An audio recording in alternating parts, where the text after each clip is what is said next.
नमस्कार, मी पूर्वी भावे। आज देशातल्या दोन अत्यंत महत्त्वाच्या राज्यांमध्ये विधानसभेच्या निवडणुकांचं मतदान पार पडलं।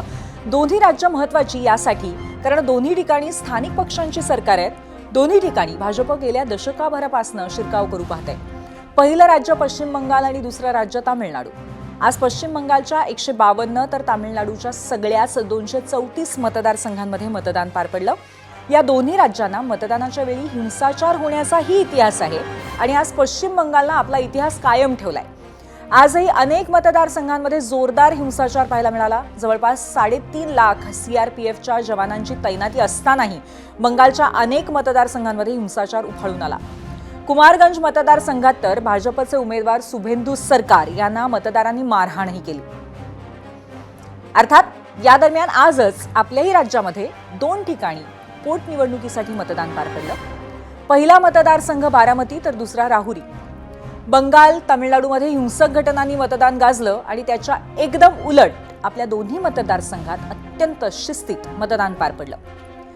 बारामतीला आता 35 वर्षांनंतर नवा आमदार मिळणार आहे। अजित पवारांच्या दुर्दैवी जाण्यानं रिक्त झालेल्या जागेवर उपमुख्यमंत्री, राष्ट्रवादी काँग्रेसच्या राष्ट्रीय अध्यक्ष आणि अजितदादांच्या पत्नी सुनेत्रा पवार रिंगणात आहेत। त्यांच्या विरोधात कोणताही आश्वासक चेहरा नाहीये, त्यामुळे त्यांचा विजय जवळपास पक्का आहे। आजचं मतदान आणि 4 तारखेला लागणारा निकाल फक्त औपचारिकता असेल असंही म्हणायला हरकत नाही।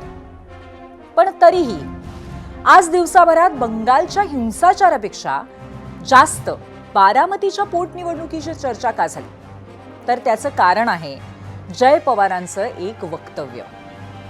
त्याचं झालं असं की आज सकाळी 7 वाजताच जय पवार मतदान केंद्रावरती पोहोचले। त्यांच्यासोबत सुनेत्रा पवारांचं कुटुंबीयही होते। सगळ्यांचं मतदान झालं त्यानंतर त्यांनी माध्यमांशी संवाद साधला। नंतर जय पवार मतदानाचा आढावा घेण्यासाठी निघणार होते, पण नेमकं त्यावेळी काही पत्रकारांनी त्यांना पुन्हा गाठलं आणि एक प्रश्न विचारला। पाहूयात। निवडणूक जरी सुनेत्रा वहिनींची असली तरी देखील चर्चा ही आहे की तुम्ही या पुढच्या काळात अर्थात 2029 मध्ये तुम्हाला त्या सगळ्या याच्यात पुढे केलं जातं आहे आणि तुम्ही ज्या पद्धतीने लोकांची मागणी आहे की 19 मध्ये मी उमेदवार व्हावं, 29 मध्ये मी उमेदवार व्हावं, पण माझी आशा आहे, नाही तर माझ्या मनात काय आहे की मी पक्षाचा छोट्या कार्यकर्ता म्हणूनच कास माझे पुढे चालू ठेवावं आणि सगळ्यांना तिथं मदत करावी। 2029 सालच्या निवडणुकांमध्ये कार्यकर्त्यांची भावना आहे की तुम्ही लढावं। या प्रश्नावरती जे जय पवारांनी उत्तर दिलंय त्यामुळे राज्याच्या राजकारणामध्ये बारामती पुन्हा एकदा चर्चेत आली आहे आणि जय पवार राज्याच्या राजकारणात 2029 साली येणार अशाही चर्चा रंगू लागल्यात। त्यावर पवार कुटुंबातल्या सदस्यांनी दिलेल्या प्रतिक्रिया आज अत्यंत बोलक्या होत्या। या सगळ्या प्रतिक्रिया आपण पाहणार आहोतच, पण त्याआधी आपण आजचा पहिला प्रश्न पाहूयात आणि त्यासाठी जाऊयात पोल सेंटरला। आजचा पहिला प्रश्न आहे 2029ला बारामतीत पवार विरुद्ध पवार सामना झाला तर दादांच्या राष्ट्रवादीचा उमेदवार कोण असेल? सुनेत्रा पवार, पार्थ पवार का जय पवार? आपलं मत काय आम्हाला जरूर कळवा।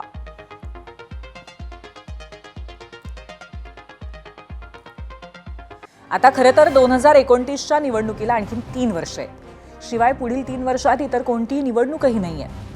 त्यामुळे सत्ताधारी असो किंवा विरोधक, कोणताही पक्ष असो, सगळ्यांना काम करायची खूप संधी आहे। मतदारसंघ उभा करण्याची ही संधी आहे आणि जय पवारांच्या रूपानं जर दादांच्याच घरचा उमेदवार असेल तर कार्यकर्तेही एकत्र राहतात।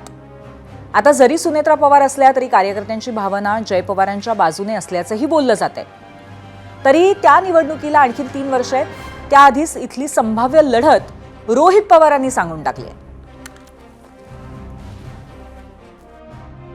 जे काकी जर निवडणुकीला त्यावेळेस उभं राहणार नसतील आणि जे उभं राहणार असेल, शेवटी त्यावेळेस जी लढाई होईल 2029ला, तिथं जय उभा राहिला, इथून युगेंद्र तिथं असू शकतं। त्यामुळे ह्या अनुषंगाने पवार विरुद्ध पवार हे बारामतीमध्ये किती लोकांची इच्छा नसली तरी होऊ शकतं। बरं, समजा 2029ला रोहित पवार म्हणतात त्यानुसार पवार विरुद्ध पवार अशी निवडणूक होईलही, पण बारामती लोकसभा असो की विधानसभा, इथे पवार विरुद्ध पवार अशी लढत काही नवीन असणार नाहीये। 2023ला अजित पवार सत्तेत जाताच शरद पवारांच्या विरोधात राजकीय संघर्ष सुरू झाला। त्यामुळे 2024 सालच्या लोकसभेमध्ये सुप्रिया सुळे विरुद्ध सुनेत्रा पवार असा सामना झाला। तर त्याच वर्षी झालेल्या विधानसभेत अजित पवार विरुद्ध युगेंद्र पवार अशी लढत झाली होती. त्यामुळे जर राष्ट्रवादीचं विलिनीकरण झालं नाही तर कदाचित रोहित पवार म्हणतात त्यानुसार पवार विरुद्ध पवार असा सामना पुन्हा एकदा दिसू शकतो. त्यालाही 3 वर्ष आहेत. त्यामुळेच की काय आज जी चर्चा झाली त्यावरून अजित पवारांचे बंधू श्रीनिवास पवारांनी दोन्ही पुतण्यांचे कान टोचले. रोहित पवार असंही म्हणालेत की पवार विरुद्ध पवार असा संघर्ष व्हावा असं लोकांना वाटत नाही, बारामतीकरांना वाटत नाही, मात्र भाजपला वाटतं. नाही, जर तुम्हाला माहिती आहे की लोकांची इच्छा नाही आहे तर समजुतीने घ्यायला हरकत नाही. पवारांनी एकत्र बसून भाजपला दोष देऊन काय उपयोग आहे? तुम्हाला जर कळतंय की कोणीतरी काहीतरी चुकीचं करायला बघतंय आणि तरी पण तुम्ही अशी वक्तव्य करताय आत्ता, हेच चुकीचं आहे. रोहित पवारांनी थोडं समजुतीने घ्यायला हवं होतं. आज वक्तव्य करायची गरज तशी वाटत नाही. हा, मग दोघांनी आता ह्या क्षणाला बोलायची काही गरज नव्हती. अजून फार लांब आहे. आता आज महत्त्वाचा दिवस आहे. आपण सगळेजण एकत्र होऊन दादांसाठी हे सगळं करतोय. कोणी विरोधात उभं राहिलेलं नाही आहे. तर आत्ता मला वाटतं त्या गोष्टीची गरज नव्हती. तर श्रीनिवास पवारांनी आधी दोन्ही पुतण्यांचे कान टोचले आणि नंतर टोमणाही हाणला. तोही कोणाला? तर रोहित पवारांना. खरं तर आज पवार विरुद्ध पवार अशी लढत होणार ही चर्चा मुळात सकाळी 9 वाजता झाली, ती रोहित पवारांच्या वक्तव्यानंतर. त्यातही रोहित पवारांनी दोन्ही संभाव्य उमेदवारांची नावं सांगितली. अर्थात तेही अंदाजच लावत होते, पण त्यांच्या अंदाजावरनं आम्ही जेव्हा श्रीनिवास पवारांना विचारलं तेव्हा त्यांनी रोहित पवारांच्या बारामती दौऱ्यावरनं टोला हाणला. रोहित पवारांना स्वतः बारामतीमधून निवडणूक लढवण्याची इच्छा आहे का, असाही प्रश्न उपस्थित होता. आता ते त्यांनी ठरवायचे. त्याच्या डोक्यात काय हे आपण सांगू शकत नाही आणि ते काळच ठरवेल. मग ते म्हणतात की मी कर्जत जामखेडवरूनलाच लढेन, पण अलीकडे त्यांचं बारामती परिसरामध्ये दौरा करणं, लोकांना भेटणं वाढलंय. हो, ते मी पण बघतोय वाढलेलं आहे. पण त्याच्यामुळं साहेबांचा मतदारसंघ सांभाळायची जबाबदारी पण त्याला घ्यायची असेल, सांगता येत नाही म्हणून पण वाढलं असेल. खरं तर श्रीनिवास पवारांची प्रतिक्रिया येण्याआधीच रोहित पवारांनी एक गोष्ट स्पष्ट केली होती. ती म्हणजे त्यांना बारामतीतनं विधानसभा लढण्याची काही इच्छा नाहीये. ते आपल्या कर्जत जामखेड मतदारसंघातच खुश आहेत. गेल्या विधानसभेत तिथं रोहित पवार जिंकले, पण तिथला संघर्षमय विजय अत्यंत महत्त्वाचा होता. त्यामुळे राजकीय फायदा झाला आणि तोच संघर्ष कायम ठेवत पुन्हा एकदा तिथूनच लढणार असल्याचं रोहित पवारांनी सकाळीच सांगितलं होतं. मी कर्जत जामखेडमधून 2019ला लढलो, 2024ला लढलो. त्यामुळे निर्णय घेत असताना मी सातत्याने हेच सांगतो, तिसऱ्यांदा सुद्धा मी कर्जत जामखेडमधूनच त्या ठिकाणी लढणार. आणि अजून एक गोष्ट, तुम्ही आज आपण एवढ्या बाबतीतली चर्चा करून, राजकारण ही अशी गोष्ट आहे, आज एक आणि उद्या दुसरी असते. त्यामुळे राजकारणात उद्या जाऊन काय होईल हे आपल्याला सांगता येत नाही. तर आपलं हेच उत्तर संपवत असताना रोहित पवार एक वाक्य म्हणतात. ते म्हणतात की राजकारणात काहीही होऊ शकतं. आता याचा अर्थ काय काढावा आणि त्यांच्या मनात काय असेल हे कदाचित 2029लाच कळेल. असो, तुर्तास आणखीन एका पवार कुटुंबातल्या सदस्याची प्रतिक्रिया पाहूया. एकतर प्रत्येकाला ह्या एका सशक्त लोकशाहीमध्ये कोणाला इलेक्शन लढायचे हा अधिकार प्रत्येकाला आहे आणि त्यांच्या पक्षाचा अंतर्गत प्रश्न असेल ना कोणी लढायची ती सीट. सभेमध्ये तुम्ही असा उल्लेख केला की महाविकास आघाडी म्हणून आम्ही सुनेत्रा पवारांच्या पाठीशी खंबीरपणे उभा राहू. महाविकास आघाडी म्हणून येणाऱ्या कालावधीमध्ये महाविकास आघाडी म्हणून सुनेत्रा पवारांच्या पाठीशी तुम्ही ठामपणे उभा राहू. हो, 29 पर्यंत नक्कीच ना. एक गोष्ट मात्र नक्की आहे, अजित पवारांचं जाणं असो की शरद पवारांचा आजारपण असो, आज बारामतीमध्ये नेतृत्वाची एक स्पेस निर्माण झाली आहे. म्हणाला सुप्रिया सुळे, सुनेत्रा पवार आहेतच, पण तरी दादांच्या जाण्यानं जी पोकळी निर्माण झाली आहे ती काही केल्या पूर्ण होणार नाही. अर्थात दादांचा वारसा चालवण्यासाठी मात्र जागा नक्कीच आहे आणि तोच वारसा जय पवारांकडे जाणार अशी चर्चा या निमित्ताने रंगली. दिवसभर अनेक राजकीय प्रतिक्रिया आल्या, टोमणे आले, समजही आली, पण जय पवारांनी एक बाजू मात्र कायम ठेवली. ती म्हणजे मी पक्षाचा कार्यकर्ता आहे, मी कधीही कोणत्याही जागेसाठी दावेदारी सांगितलेली नाही. कार्यकर्ते बोलतात आणि ते मला माहिती आहे. अखेर त्यांच्या वक्तव्यावरनं सुरू झालेली चर्चा त्यांनीच थांबवली. दुपारी 4 वाजता मतदान केल्यानंतर जय पवारांनी दिवसाभरातील सगळ्या चर्चांना पूर्णविराम दिला. मी सारखं बोलत आलोय की मला पक्षासाठी काम करायचंय, एक छोटा कार्यकर्ता म्हणून काम करायचंय. आणि जर ही लोकांची जर एक इच्छा असेल की 29 ला मी उमेदवारी घ्यावं, ती त्यांची इच्छा आहे. माझी इच्छा आहे की मी सगळ्यांबरोबर काम करावं. माझं आणि युगेंद्रचं बोलणं झालं. आमच्या दोघांची नाही तर पूर्ण पवार कुटुंबाची इच्छा आहे की आम्ही सर्व एकत्र राहावं. 29 मध्ये रोहितदादा बोलले पवार विरुद्ध पवार असं होणार, तशी आमची कोणाची ही इच्छा नाही.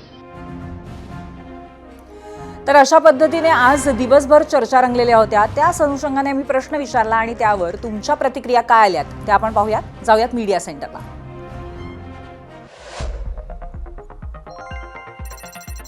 युट्यूबवरनं मधुकर काटकर म्हणतायत, एका सर्वसामान्य कार्यकर्त्याला संधी मिळायला हवी.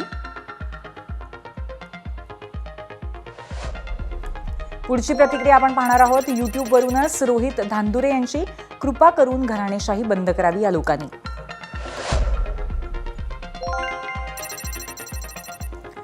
उमेदवार पवार कुटुंबापेक्षा वेगळा असला पाहिजे, शैलेंद्र कांबळे यांची युट्यूबवरनं प्रतिक्रिया आहे. रवींद्र शिपकुले यांची प्रतिक्रिया आहे, जय पवारांकडे नेतृत्व जाईल. फेसबुकवरनं विष्णू गोरड म्हणतायत, पार्थदादा, फक्त पार्थदादाच. 3 पर्याय आम्ही विचारलेले होते की हा वारसा पुढे कोण चालवणार, जय पवार, पार्थ पवार का सुनेत्रा पवार. त्या अनुषंगाने या प्रतिक्रिया आल्यात. 2029 पर्यंत राजकीय समीकरणं, राजकीय परिस्थिती, महायुतीमधील जागा वाटप आणि शरद पवार गटाची रणनीती यावर बरंच काही अवलंबून असेल. रितेश थारेवाल यांची प्रतिक्रिया आहे फेसबुकवरनं.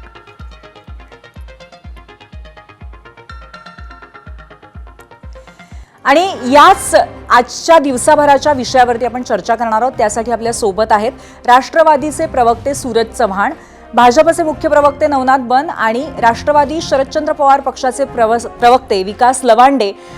मी तिघांचंही स्वागत करते आणि सगळ्यात आधी सूरजजी तुमच्याकडे येते. आज दिवसभर जो विषय सातत्याने माध्यमांमध्ये चालू होता त्याचं कारण होतं नेत्यांनी केलेली वक्तव्य, परंतु आजचा दिवस हा या सगळ्या वक्तव्यांसाठी अस्थानी होता का? आपलं मत याबद्दल. एकतरी अजितदादाच्या दुःखद निधनानंतर त्या ठिकाणी पोटनिवडणूक होत्या. आज निवडणुकीचा म्हणजे मतदानाचा दिवस असताना अशा पद्धतीची चर्चा का घडवून आणली, काय याच्या मागे त्यांचं काय राजकारण आहे, ते ज्यांनी चर्चा घडवून आणली 2029ची तेच ते याबद्दल सांगू शकतात. मला वाटतंय की अजितदादाच्या दुःखद निधनानंतर बारामतीची लोक एक पोरकेपणाची भावना त्या ठिकाणी त्यांच्या मनामध्ये निर्माण झालेली आहे. ती भावना दूर होण्यासाठी त्या ठिकाणी पार्थदादा असतील, जयदादा पवार असतील किंवा वहिनी असतील, ते सातत्यानं फिरतात. युगेंद्र दादाही त्याच्यामध्ये आहेत आणि हे फक्त त्या ठिकाणी बारामतीच्या लोकांना धीर देण्यासाठी त्या ठिकाणी फिरत असतात. हे आम्ही पाहिलेलं आहे. कुणीही त्या ठिकाणी राजकारण करत नव्हतं. परंतु आज ज्या पद्धतीचं विधान रोहितदादा पवार यांच्याकडनं आलं, कुठलीही चर्चा कुठेही नसताना आणि ज्या दोघांची नावं घेतली, ते दोघंही म्हणतायत की पवार कुटुंब एकत्र आहे, एकत्र राहू द्या. आज हा 2029चा विषय काढण्याची गरज नाही. परंतु ज्या पद्धतीनं रोहितदादांचे बारामतीमधले वाढलेले दौरे आणि ज्या पद्धतीनं गेल्या काही दिवसापासून कर्जत जामखेडच्या जनतेकडनं आम्हाला ऐकायला भेटलं की गेले 4 ते 5 महिने ते स्वतः मतदारसंघात नाहीत. कदाचित त्यांच्या डोक्यामध्ये बारामती विधानसभा लढण्याचं डाव असू शकतो. त्याचं कारण त्यांनी आज जी वाक्य बोलले की मी इच्छुक नाही, परंतु जाता जाता त्याच्यासोबत एक वाक्य जोडलं की राजकारणामध्ये उद्या काय होऊ शकतं हे आज सांगता येत नाही. अशा पद्धतीचं विधान करून कदाचित दादांच्या बद्दलची जी लढाई आहे ती बारामतीच्या गादीसाठी होती की काय, हा प्रश्न आता लोकांच्या मनामध्ये यायला लागलाय आजच्या ह्या विधानावरनं. मला वाटतंय आजचा दिवस हा कमीत कमी त्यांनी हे वक्तव्य करायला नको होतं. आज मतदानाचा दिवस होता, बारामतीकरांना विश्वास देण्याचा, अजितदादाच्या कुटुंबाच्या पाठीमागे उभं राहण्याचा दिवस होता आणि आजच्या नक्कीच. आणि त्यामुळे आज असा हा विषय का आला, अशा पद्धतीची वक्तव्य का झाली, असा प्रश्न नक्कीच या ठिकाणी आहे. विकासजी, तुम्हाला काय वाटतं, खरोखरच रोहित पवारांनी कुठेतरी आपली महत्वाकांक्षा बोलवून दाखवण्यासाठी हा सगळा आज व्याप केला का, उच्चार केला का? नाही, अशी सूरज चव्हाण सारख्यांनी बाळबोध विधानं करणं अत्यंत गैर आहे. जरा पुरेशी माहिती घ्यावी आपण. जय पवार यांनी ज्यावेळेस माध्यमांना काही आपली प्रतिक्रिया दिली आणि 2029ला उभे राहणार का अशा संदर्भात जय पवारांनी विधान केल्याच्या नंतर प्रसार माध्यमांनी रोहित पवारांना त्यांची प्रतिक्रिया विचारलेली आहे. रोहित पवारांनी कुठे काय प्रेस कॉन्फरन्स वगैरे असं काय घेऊन आवर्जून कुठे सांगितलेलं नाहीये. नंबर एक. नंबर दोन, 2029 अजून निवडणूक बरीच लांब आहे. मुळातच भारतीय जनता पार्टीला राजकारणाच्या महाराष्ट्राच्या पटलातून पवार कुटुंबीय, पवार फॅमिली किंवा शरद पवारांचा किंवा अजितदादांचा जो काय वसा वारसा आहे तो मुळातच पुसायचं ठरलेला आहे आणि त्यासाठी ते वाटेल ते प्रयत्न करत आहेत. आणि मग पवार विरुद्ध पवार अशी निवडणूक झाली तर कदाचित बीजेपीला आनंदही होऊ शकतो. आणि कधी नव्हे ती बीजेपीने या निवडणुकीमध्ये सुनेत्रा बहिणींच्या आता जे काय आज मतदान झालं त्याच्यामध्ये कधी नव्हे एवढा भारतीय जनता पार्टीने इतका इंटरेस्ट घेतला आणि बूथ कमिट्यांचं SRIचं वगैरे काम तिथे त्यांनी सुरू केलेलं आहे. त्यामुळे बीजेपीलाच हा मतदारसंघ पुढच्या काळात लढवायचा आहे का किंवा अजितदादांचा स्पष्ट जो काय मतदारसंघ आहे तो किंवा एकूणच पक्ष सुनील तटकरे आणि प्रफुल्ल पटेल पण यांच्या विकासजी, माध्यमातून आज पवार बीजेपीच्या वर्सेस घरात पवार हा न्यायचा आहे का? असा उच्चार एक प्रश्न निर्माण तुमचाच होतोय. आमदार केलाय, तुमच्याच आमदारांनी केलाय पवार वर्सेस पवार हा उच्चार. आपण भान ठेवा काय बोलतोय. आपण बाळबुद्धीसारखं बोलू नका. विकासजी, मुळामध्ये 2029 सुरेश, पर्यंत कृपया आपण अजून पर्सनल बऱ्याच कमेंट नको घडामोडी करायला. घडायच्या आहेत. विकासजी, अजितदादांचा पक्ष कदाचित तोपर्यंत अजितदादांचा पक्ष भारतीय जनता पार्टीने हायजॅक करू नये म्हणजे झालं. कारण याची जी काही विधानं सुनील तटकरे, प्रफुल्ल पटेल यांचा किंवा सूरज चव्हाण ह्या सगळ्यांची जी विधानं आहेत किंवा जे काही चाललंय याच्यातून स्पष्टपणे लक्षात येते की भारतीय जनता पार्टीला पवार फॅमिली राजकारणातच नकोय आणि म्हणूनच दादांचा सुद्धा घातपात त्याच कारणास्तव झालेला हे लक्षात ठेवा. आम्ही जेव्हा बोलतोय तेव्हा जबाबदारीने बोलतोय आणि जय पवारांनी जे विधान केलं कदाचित पवार विरुद्ध पवार 2 निवडणुका झालेल्या आहेत ना. विधानसभेला झाली, लोकसभेला झालेलीच ना. 2029 ला कदाचित विकासजी, परिस्थिती काय होईल आपण त्यावेळेस विचारूया नवनाथ बन यांना की याच्यामध्ये कुठेतरी त्यांचाच महत्वाचा एक कुठेतरी हेतू आहे का, लपलेला हेतू आहे का? नवनाथजी, कहीं पे निगाहे कहीं पे निशाणा हा रोहित पवारांचा जुनी सवय आहे. त्यांना नेहमी ट्रम्पला सल्ले द्यायचे असतात, पुतीनला सल्ले द्यायचे असतात, आंतरराष्ट्रीय घडामोडीवर भाष्य करायचं असतं. त्या पद्धतीनं आज बारामती मध्ये त्यांनी सांगून दिले की अजितदादांची गादी चालवण्यासाठी मीच सक्षम आहे अशा पद्धतीचा एक संदेश देण्याचा प्रयत्न केला आहे. पण बारामतीकरांनी ठरवलंय की सुनेत्राताई पवार या अजितदादांच्या वारसदार आहेत. अजितदादांचा वारसा सक्षमपणे चालू शकतात आणि अतिशय खंबीरपणे अजितदादांचं कार्य पुढे चालवण्यासाठी आणि राष्ट्रवादी ओरिजिनल, डुप्लिकेट राष्ट्रवादी नाही, ओरिजिनल राष्ट्रवादी ही सुनेत्राताई पवार यांच्याकडे आहे आणि ते अतिशय खंबीरपणे, सक्षमपणे महाराष्ट्राचंही नेतृत्व करतात. अगदी त्याच पद्धतीनं राष्ट्रवादी पक्षाचं देखील नेतृत्व करतील. काय झालं होतं, विकासजी लवंडे ज्या पद्धतीने म्हणतात की भारतीय जनता पार्टीला भांडण लावायचं आहे, भारतीय जनता पार्टीला भांडण लावण्यामध्ये काही इंटरेस्ट नाही, आम्हाला त्यामध्ये काही रस नाही आहे. ज्या पद्धतीनं अजितदादांचा अपघात झाला, निधन झालं, त्याच्यानंतर सुनेत्राताईंच्या पाठीशी भरभक्कमपणे उभं राहणं ही गरज होती. त्या पद्धतीनं मुख्यमंत्री देवेंद्रजी फडणवीस असतील किंवा भारतीय जनता पार्टी असेल, ताकदीनं सुनेत्राताई पवार असेल, राष्ट्रवादी चा पक्ष असेल, यांच्या पाठीशी उभं राहण्याचं काम केलं. भारतीय जनता पार्टीच्या कार्यकर्त्यांनी अतिशय प्रामाणिकपणे बारामतीमध्ये आज मतदारांना बाहेर काढण्यापासून प्रचारापर्यंत सक्रिय भूमिका घेतली आणि सुनेत्राताई पवार यांचा विजय व्हावा यासाठी सगळेच जण महायुती म्हणून आम्ही एकत्र आहोत. पूर्वीची काय झालंय, रोहित पवारांना अजितदादांचा वारसा मिळावा यासाठी खूप घाई झालेली आहे. रोहित पवारांना असं वाटतं की शरद पवारानंतर अजितदादा आणि अजितदादानंतर रोहित पवार असं स्थित्यांतर व्हावं यासाठी रोहित पवारांची मनापासून इच्छा आहे. त्यामुळे हा जो पेंडुलम आहे तो आपण सुनेत्राताई पवार किंवा पार्थ पवार किंवा जय पवार यांच्याकडे न जाता हा वारसा रोहित पवारांकडेच मिळावा यासाठी त्यांचा प्रयत्न दिसतोय. त्यामुळे आज कारण नसताना, म्हणजे सूरजजींनी जो उल्लेख केला की आज कारण नसताना अशा पद्धतीचं 2029 वक्तव्य केलं, त्याच्या मागे त्यांची महत्वाकांक्षा लपलेली आहे असं आपल्याला म्हणायचं आहे. पुन्हा येईन तुमच्याकडे नवनाथजी, पण सूरजजी या निमित्ताने एक प्रश्न असा विचारायचा आहे की निवडणुकीच्या पटलावरती पवार विरुद्ध पवार हे चित्र दिसणार आहे आणि ते दिसणं अपेक्षितच आहे, अशी आता राष्ट्रवादीची भूमिका असेल का इथून पुढे? एक तरी आजच्या घडीला आम्ही ह्या पोटनिवडणुकीबद्दल काम करत होतो. अजितदादाची जी पोकळी झालेली आहे, बारामतीकरांना जी पोरकेपणा वाटतोय तो दूर करण्यासाठी वहिनी त्या ठिकाणी उमेदवार म्हणून लढतायत आणि आजच्या घडीला आमचं फोकस फक्त आणि फक्त महाराष्ट्राचा बारामती आणि राष्ट्रवादी एकसंघ कसं राहील कारण काही लोक 5-5 कोटी रुपये देऊन राष्ट्रवादी काँग्रेस पक्ष फोडण्याचा, राष्ट्रवादी काँग्रेस पक्ष बदनाम करण्याचा प्रयत्न करतायत. त्यांचं ते भाग आहे, त्यांना करू द्या. परंतु आम्ही आज वहिनीच्या पाठीमागे सक्षमपणे आहोत. 2029 आज आमच्या पुढे नाहीये. आमच्या पुढे आमचा पक्ष, आमच्या पक्षातले पदाधिकारी, कार्यकर्ते, बारामतीकर, महाराष्ट्रातली जनता कशी अजितदादाच्या विचारावरती एकसंघपणे या महाराष्ट्रात काम करेल त्यासाठी आम्ही प्रयत्न करतोय. काही लोक जाणीवपूर्वक राष्ट्रवादीला बदनाम करण्यासाठी काम करतायत, त्यांना करू द्या. त्यांना आमच्या नेत्याला बदनाम करून कुठे कदाचित त्यांना वाटत असेल की आमचा पक्ष वाढू शकतोय, करू द्या. ते स्वतःच्या पक्षात काय चाललंय हेच बघायचं सोडून आमच्या पक्षात काय चाललंय ह्याच्यात त्यांना जास्त इंटरेस्ट असतो, त्यांना करू द्या. परंतु आमचा फोकस आदरणीय वहिनीच्या नेतृत्वाखाली या महाराष्ट्रामध्ये राष्ट्रवादी काँग्रेस पक्ष अजितदादाच्या विचाराचा, यशवंतराव चव्हाण साहेबांच्या विचाराचा करण्याचं आमचं ध्येय नक्की राहील. ठीक आहे. विकासजी बोला. खरं तर 2029चं घोडा मैदान अजून खूप दूर आहे. तोपर्यंत पुलाखालून खूप पाणी जाणार आहे. पण मुळामध्ये अजितदादांच्या बद्दल मगरीची अश्रू डाळणाऱ्या किंवा पोकळ सहानुभूती दाखवणाऱ्या भारतीय जनता पार्टी आणि हे सूरज चव्हाण सारखे, सुनील तटकरे आणि प्रफुल्ल पटेल जे भारतीय जनता पार्टीचे हस्तक म्हणून राष्ट्रवादीमध्ये वावरत आहेत, त्या भारतीय जनता पार्टीने अजितदादांच्या बद्दलचा साधा एफआयआर घेतला नाही. बेंगलोरमध्ये त्याचा एफआयआर झाला आणि एफआयआर होऊन विकासजी आणि सूरजजी दोघांनाही विनंती आहे, आपण कृपया व्यक्तिगत टिप्पणी इकडे करायला नको. आपण अजितदादांच्या एफआयआर बद्दल हे कोणी बोलत नाही. आपण मर्यादेमध्ये चर्चा करायची आहे, परंतु मला असं वाटतं की अशा पद्धतीने व्यक्तिगत पातळीवरती घसरायला नको. आपण पगार भेटणाऱ्या लोकांना जास्त बोलायचं सूरजजी, विकासजी प्लीज, आपण या क्षणी तुमच्याकडे मी येत नाही, दोघांनाही थांबवते. नवनाथजी तुमच्याकडे यायचंय. अगदी स्पष्टपणे आज असं म्हटलेलं आहे एका बाजूने तरी की पवार विरुद्ध पवार असं चित्र दिसणार. त्यामुळे आत्ताची जी महायुती आहे ती इथून पुढे 2029ला पण सुरू राहील अशा पद्धतीचेही संकेत आहेत. या संकेताकडे आपण कसं बघता?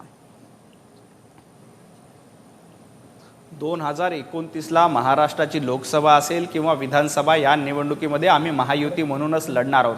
आपण बघा, सुनेत्राताई पवार ह्या अतिशय चांगल्या पद्धतीनं महाराष्ट्राचं नेतृत्व करतायत. बारामतीमधून उद्या त्यांचा अतिशय चांगल्या मताने विजय होणार आहे आणि अशा सुनेत्राताई पवारांना पाठीशी ठेवण्याचं काम, त्यांच्यासोबत राहण्याचं काम देवेंद्रजी फडणवीस साहेबांच्या माध्यमातून केलं जाते.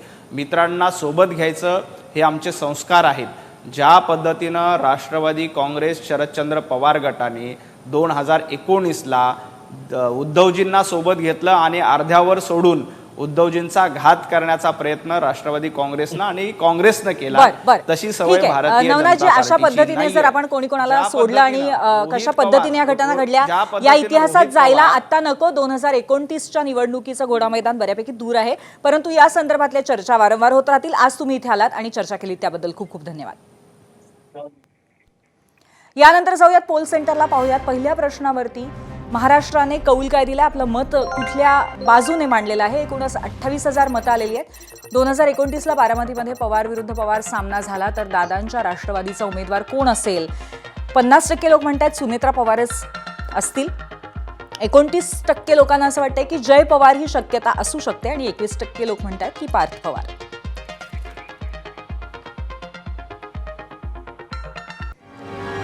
आणि या मुद्द्याच्या अनुषंगाने आता आपली भूमिका मांडतात आमच्या कार्यकारी संपादक सरिता कौशिक. सरिता. धन्यवाद. पूर्वी आधी जसं लोकांना डॉक्टर किंवा इंजिनियर व्हायचं असायचं, तसं आजकाल युवकांना राजकीय नेता बनायचं असतं. गल्लोगल्ली कुठल्या न कुठल्या नव्या दादा, काका, मामा, भाऊचे अवैध होर्डिंग लागलेले असतात आणि गॉगल लावलेले होर्डिंगवरच्या नव्या भाऊंना मित्रवर्ग वाढदिवसाच्या शुभेच्छा देत असतात. डॉक्टरचा तर फक्त मुलगा किंवा मुलगीच डॉक्टर बनतो, पण राजकारणात तर नेत्याचा अख्खा परिवारच उतरताना दिसतोय. ही सध्याची राजकीय संस्कृतीच झाली आहे. त्यात रोहित, जय, युगेंद्र किंवा पार्थ हे तर पवार आहेत. आजचे वक्तव्य म्हणजे बारामतीवरचा संघर्ष आहे. बारामती म्हणजे पवार हे समीकरण, पण बारामतीची सत्ता हीच पवारांचे सर्वोच्च नेतृत्व ठरवते असंही कुठेतरी वाटतं. बारामतीत आत्तापर्यंत 2 वेगवेगळ्या लेव्हलला 2 पवारांची सत्ता होती, शरद पवार आणि अजित पवार. दादा गेले आणि इतक्यात अत्यंत एनर्जेटिक असलेले शरद पवार सुद्धा बऱ्याचदा तब्येतीच्या कारणामुळे बॅकसीट घेताना किंवा अनुपस्थित दिसत आहेत. त्यामुळे बारामतीत स्पेस निर्माण झाली आहे का, जी भरून काढण्याची महत्वाकांक्षा बाहेरून नाही तर पवार परिवारातूनच येते. कोणी म्हणेल तिथे ऑलरेडी सुप्रिया सुळे आहेत. सुनेत्रा पवार यांची सुद्धा आज निवडणूक होती. त्यांच्या मार्गात सुद्धा निवडून येण्यात खूप अडथळे असतील असं दिसत नाही आहे.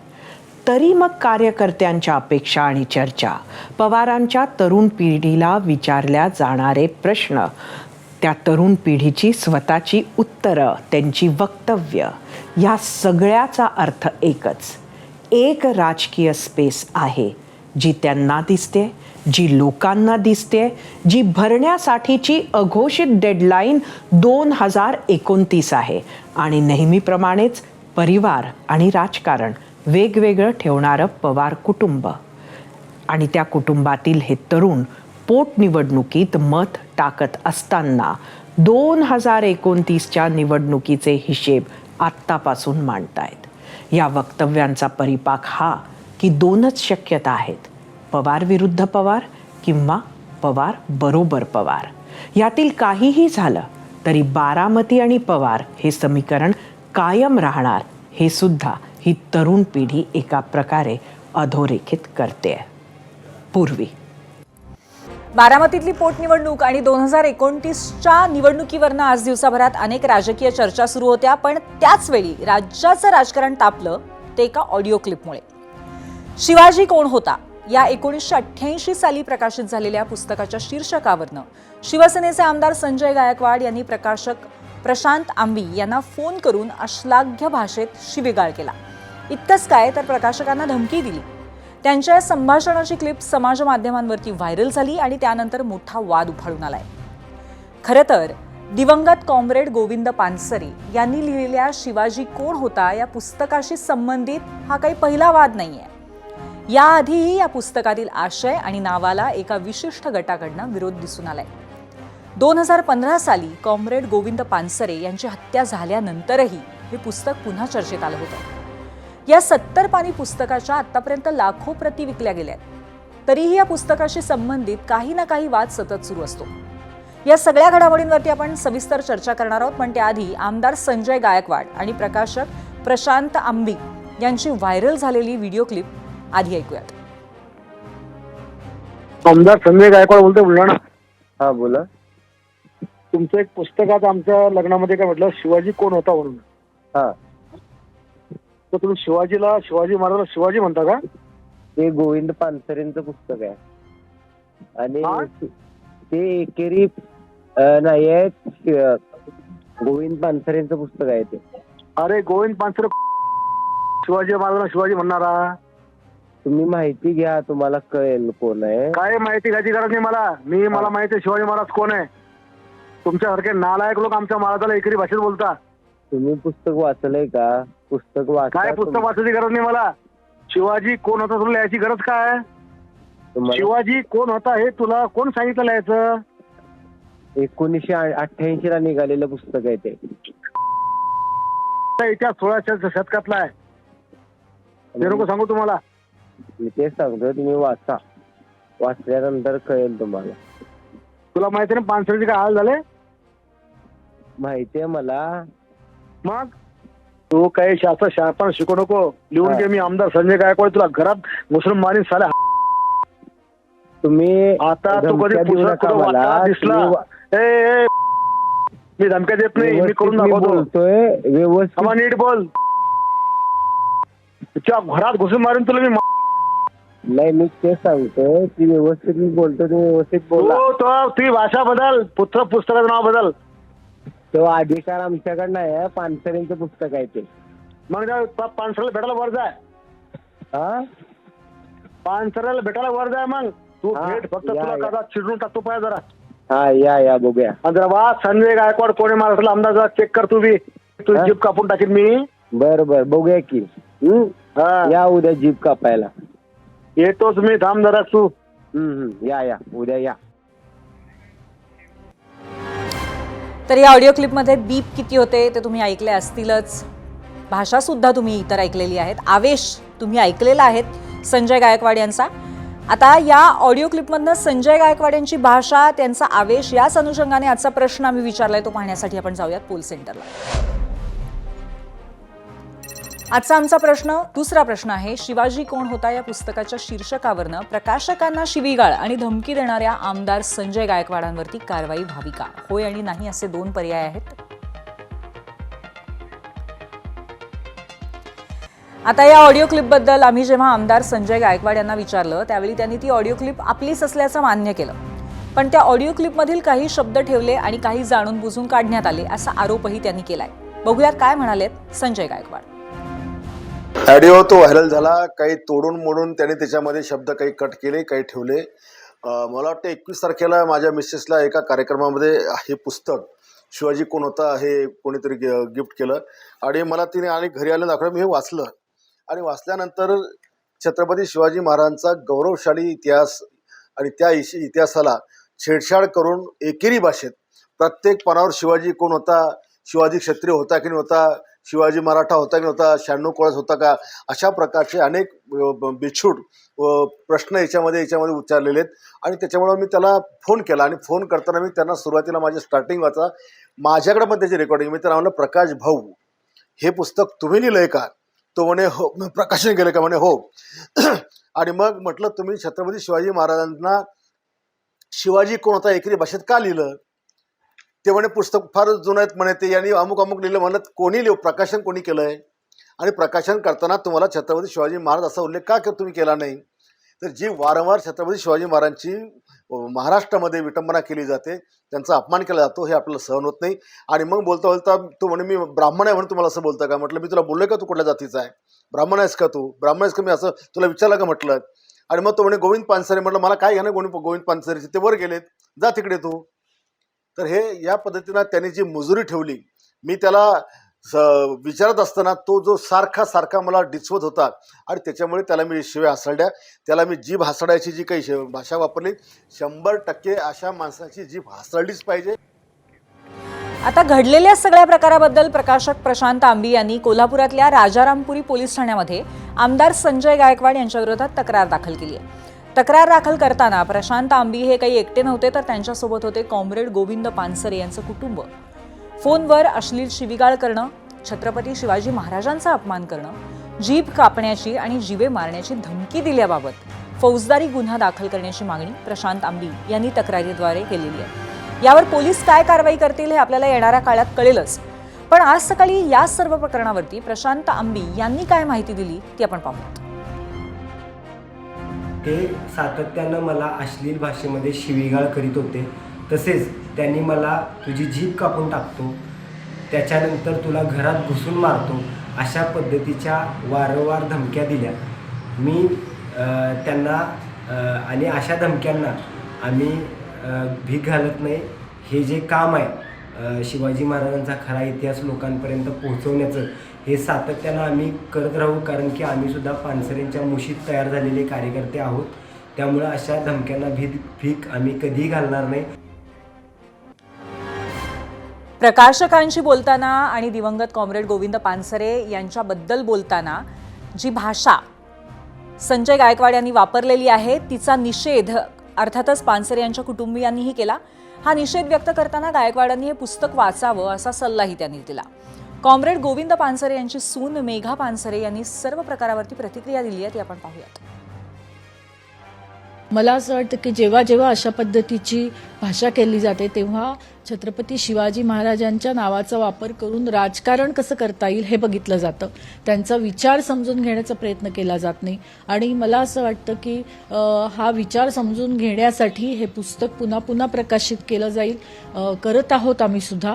आणि असे लोक आहेत की जे कॉम्रेड पानसरेंच्याबद्दल अशा पद्धतीने बोलतायत, त्यांचा निषेध करणं आणि त्यांच्यावर खरं तर कायदेशीर कारवाई झाली पाहिजे असं मला वाटतं. आमदार संजय गायकवाड यांनी पुन्हा एकदा अर्वाच्य भाषेत आज कशी टीका केली एका पुस्तकाच्या निमित्ताने यावर आपण चर्चा केलेली होती. पण जर आपण राजकीय इतिहास पाहिला तर त्यांनी केलेल्या वादग्रस्त विधानांची आणि कारनाम्यांची एक मोठी यादी आहे, ती आपण मीडिया सेंटरला आता पाहूयात. 19 एप्रिल 2021 सध्याचे मुख्यमंत्री आणि तत्कालीन विरोधी पक्षनेते देवेंद्र फडणवीस यांच्याबद्दल त्यांनी वादग्रस्त वक्तव्य केलं होतं. मला जर कोरोनाचा विषाणू मिळाला तर देवेंद्र फडणवीसांच्या तोंडात कोंबेन, असं ते म्हणाले होते. शिवजयंतीच्या मिरवणुकीमध्ये मार्च 2024ला तरुणाला मारहाण केली होती. मारहाणीचा व्हिडिओ समाज माध्यमांवरती व्हायरल झाला होता. 2024 सप्टेंबरला लोकसभेचे विरोधी पक्षनेते राहुल गांधी यांच्याबद्दल त्यांनी आक्षेपार्ह वक्तव्य केलं होतं. राहुल गांधींची जो जीप कापेल त्याला 11 लाख रुपये बक्षीस देणार, असं ते वक्तव्य होतं. पोलिसांनी गुन्हा दाखल केला होता. एप्रिल 2025 महाराष्ट्र पोलिसांवरही त्यांनी टीका केली होती. महाराष्ट्र पोलिसांसारखं अकार्यक्षम डिपार्टमेंट जगात कुठेही नाही, असं ते म्हणाले होते. जानेवारी 2025 विधानसभेच्या निवडणुकीमध्ये कमी मतं पडल्यानंतर मतदारांचा त्यांनी अपमान केला होता. मतदारांना फक्त दारू आणि मटण पाहिजे, हे 2000 विकले जातात, यांच्यापेक्षा वेश्या बऱ्या. जुलै 2025 भाषेच्या मुद्द्यावर बोलताना संजय गायकवाडांची जीभ घसरली होती. छत्रपती संभाजी महाराजांनी 16 भाषा शिकल्या, ते काही मूर्ख होते का, असं त्यांचं वक्तव्य होतं. जुलै 2025 मध्ये आमदार निवासातील कॅन्टीन कर्मचाऱ्याला त्यांनी मारहाण केली होती. हे प्रकरण तुम्हालाही आठवत असेल. कॅन्टीनमध्ये शिळं अन्न देण्यावरनं बेदम मारहाण त्यांनी केली होती. आता या पुस्तकाच्या शीर्षकावरनं गेली 38 वर्ष वाद सुरू आहेत आणि हे जे पुस्तक आहे शिवाजी कोण होता, या पुस्तकाबद्दलही आपण माहिती घेऊयात. जाऊयात मीडिया सेंटरला. लेखक कॉम्रेड गोविंद पानसरे यांचं हे पुस्तक आहे, शिवाजी कोण होता. पहिली आवृत्ती 1988 साली आलेली आहे. प्रकाशक संघर्षा बुक गॅलरी, लोकवाङ्मय, श्रमिक प्रतिष्ठान. दुसरी आवृत्ती आतापर्यंत 150 आवृत्ती निघालेल्या आहेत आणि पुस्तकाचा खप हा 20 लाखांहून अधिक आहे. सध्या 24 भाषेत हे पुस्तक उपलब्ध आहे.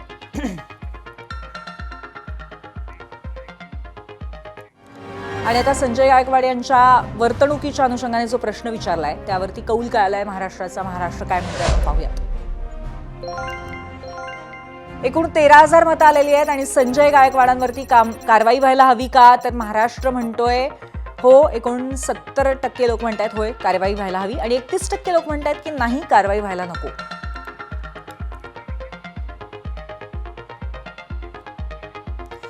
आज जागतिक पुस्तक दिन आहे आणि या दिवशी वाचनाची संस्कृती असलेल्या महाराष्ट्रात एका जुन्या पुस्तकावरनं असा वाद निर्माण होणं खरंच दुर्दैवी आहे. म्हणून या सगळ्या प्रकरणावरती आता सरकार काय भूमिका घेतं हे महत्त्वाचं असेल.